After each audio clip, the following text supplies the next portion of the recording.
قبل ما نبدأ حكايتنا خد نفس عميق، لأن اللي هتسمعه دلوقتي مش حكاية عادية، دي حكاية غريبة ومليانة تفاصيل هتخليك تفكر كتير بعد ما تخلص. بس قبل أي حاجة، لو بتحب النوع ده من الحكايات اللي تشدك من أول ثانية، ما تنساش تضغط لايك وتشترك في القناة وفعل الجرس علشان يوصلك كل جديد أول بأول. دلوقتي استعد تدخل معايا نفق غريب، نفق دخل فيه قطر وما خرجش تاني. 104 راكب ركبوا القطر وما رجعوش. في حد بيقول ان القطر اتحبس جواه، وفي اللي بيقول ان اختفى في لحظة. حكايتنا النهاردة عن قطر زانيتي، القطر اللي اختفى وساب وراه علامة استفهام محدش قادر يجاوبها لحد النهاردة. في نهاية القرن ال19 حصل تطور غريب في وسائل المواصلات.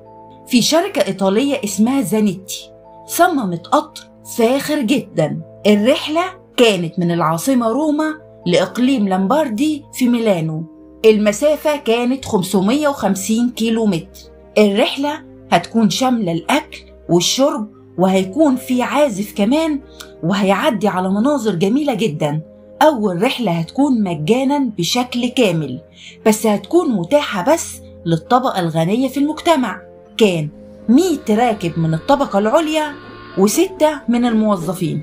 بدأت الرحلة بكل سلاسة، وكان القطر بيمشي بحركة بطيئة علشان الركاب يستمتعوا بالمناظر الجميلة. الركاب كانوا مبسوطين جدا. كان داخل على نفق محفور جوه الجبل، مسافته كيلومتر واحد بس، يعني هيقعد جوه النفق دقيقة بالكتير. وبالفعل دخل القطر النفق، لكن محدش يعرف هو راح فين بعدها. نفق لامباردي اللي القطر دخل جواه كان جزء من برنامج الرحلة.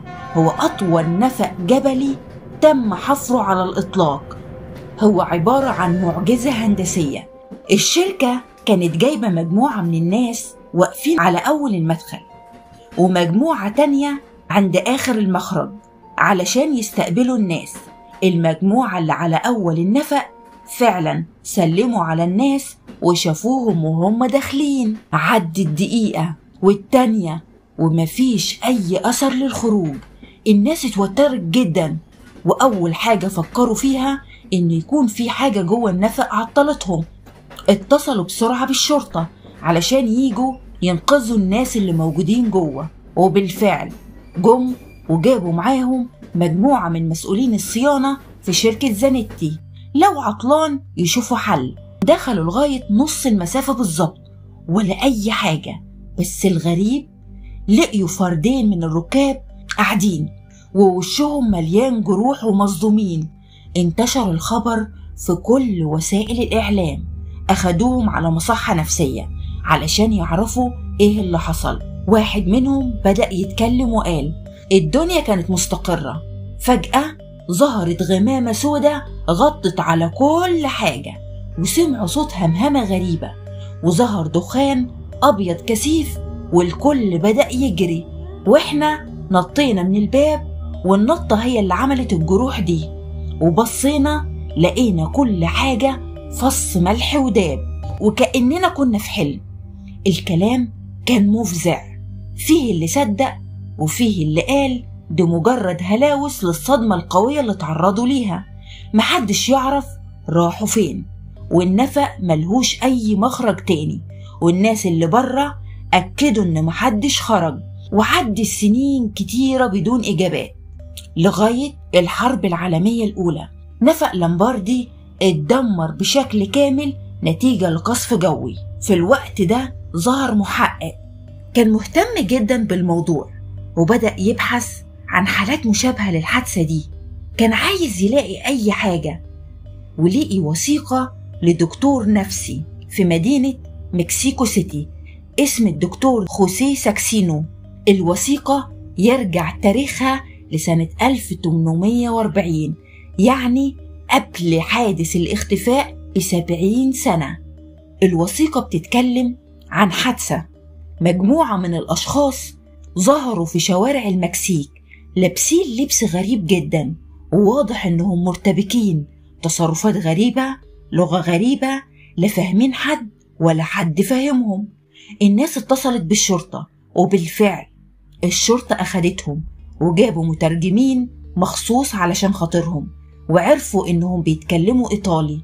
قالوا لهم هم أصلا مش عارفين جم إزاي، كل اللي فاكرينه إن هم كانوا راكبين قطر من العاصمة الإيطالية، لقيوا نفسهم هنا، اتشخصوا كمرضى نفسيين وتحولوا لمستشفى الأمراض العقلية، لأن طبيعي مفيش وسيلة مواصلات هتربط بين إيطاليا اللي موجودة في أوروبا والمكسيك اللي موجودة في أمريكا.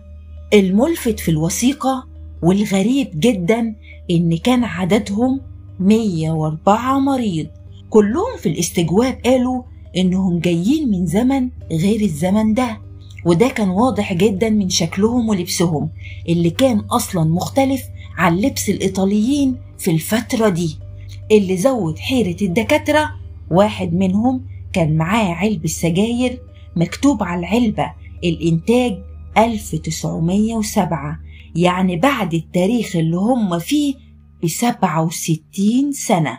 لكن مع ذلك الناس تجاهلت كل ده وصمموا على إنهم مرضى نفسيين، ما عدا دكتور خوسيه اللي كان حاسس إن في حاجة غلط بس هو مش قادر يفهمها.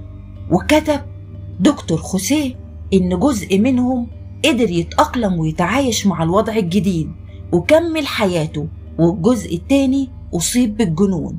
المحقق اللي لقي الوثيقة ربط بين الكلام اللي مكتوب في الوثيقة والقطر بتاع زانيتي، ويشك إن المرضى هم نفسهم ركاب القطر بتاع زانيتي، وخصوصا إنهم إيطاليين وعددهم 104. لو هم الركاب إزاي يسافروا المسافة دي؟ أوروبا في قارة والمكسيك في قارة تانية، حد خطفهم مثلا؟ مفيش أي أثر للقطر، يعني اللي خطفهم هيشيلهم بالقطر؟ طيب إزاي اللي خطفهم هيرجع بالزمن لورا؟ عدت 10 سنين على اختفاء القطر، الموضوع اتقفل والناس بطلت تحكي عنه.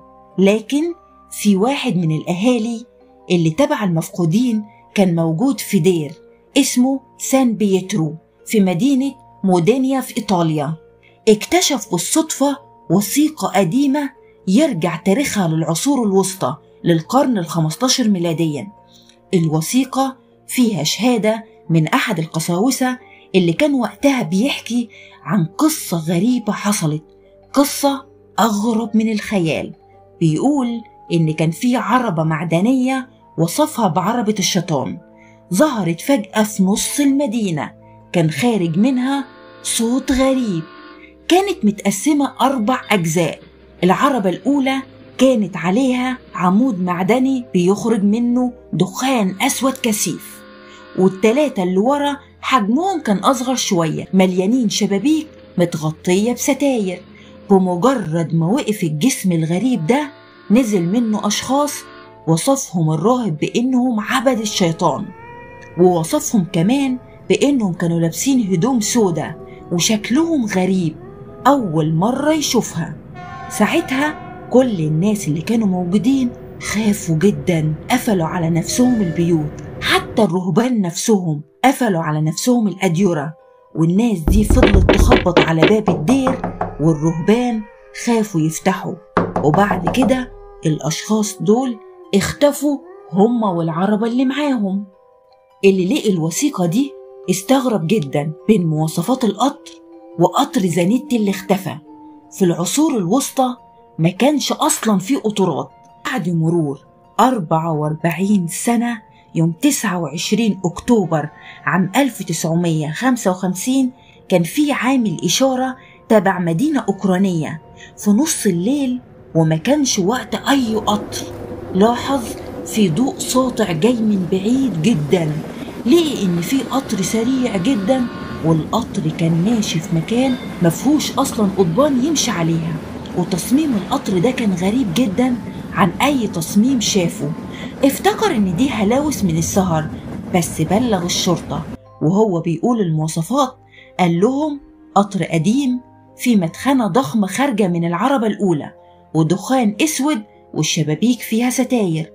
الصحافة بدأوا يربطوا الأحداث ببعض. عامل الإشارة ما كانش يعرف أصلا حاجة عن الموضوع ده، هو أصلا في قرية نائية تابعة للاتحاد السوفيتي، وده قطر إيطالي اختفى من سنين طويلة، فهو ما كانش يعرف المعلومة دي. وبدأ بعد فترة يظهر في أماكن طاير في السماء. ظهر سنة 1975 و1981 و1986، وظهر سنة 1992 في جلوريا، وما كانش فيه أي ركاب، وكان بيظهر للحظات ويختفي. ودي كانت من أكتر القصص الغامضة حول العالم، وفي نظريات فسرت الموضوع ده. نظرية من النظريات فسرت إن سنة 1911 اللي حصلت فيه الحادثة دي، يقال إن حصل زلزال قوي في المنطقة اللي فيها نفق لامباردي، اتسبب في انفتاح بوابة الزمن جوه النفق، والبوابة دي هي اللي بلعت القطر ونقلته بالركاب مرة في القرون الوسطى ومرة في المكسيك في القرن ال19، من زمن لزمن ومن دولة لدولة بدون ركاب. لكن الغريب في الموضوع مفيش أي سجلات تاريخية حقيقية أو رسمية في إيطاليا عن وجود قطر اسمه زانيتي اختفى، ومفيش أصلا شركة اسمها زانيتي للقطارات، ولا في أي حادث قطار موثق سنة 1911 يطابق المواصفات دي، ومفيش نفق معروف باسم نفق لامباردي حصل فيه الحادثة دي. القصة دي ظهرت لأول مرة في منتديات الإنترنت والكتب الغريبة، وانتشرت بعد كده في برامج يوتيوب ومواقع للأساطير. في ناس بتعتبرها نوع من الخدعة الأدبية أو قصص الرعب الذكي اللي بتحكي كأنها حقيقة. من الآخر، قصة القطر بتاع زانيتي مش حقيقية، لكن معمولة ببراعة علشان تحيرك وتشدك. مفيش أي مصدر موثق بيؤكد اختفاء القطر ده، وكل الأدلة المتداولة مبنية على كلام مرسل من غير أي إثبات. وبكده تكون خلصت قصتنا. لو عجبتك ما تنساش تعمل لايك واشتراك في القناة وتفعل زر الجرس، وانتظركم في حكاية جديدة. سلام.